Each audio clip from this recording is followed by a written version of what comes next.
Gusto ko yung ano, then gets ako. Sino? Simona. Oo. Ayan na nga, how do you feel? Happy ako kasi parang I know, which is 21. So may papaon ako sa kanya. bakit siya ayos? Tapos omiganto. Hindi ako naman. Di ba? Mama!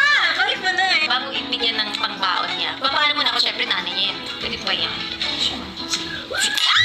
Gusto ko gawin yung sobrang maiinis siya.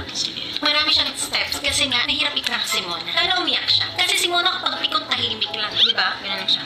Tingnan natin kung mapapayak mo yun. Kasi Malay mo. Minessage ko din yung mga friends niya. Sabi ko sa kanya, tulungan niyo ako. I-aanoy ko siya. Intindihin niyo na lang na medyo masama ugali ko later. Makulit. siyempre yung kaibigan niya yun. Nasa ng loyalty yun. Eh, sabihin niyo. Pero hindi naman siguro. Para sa akin,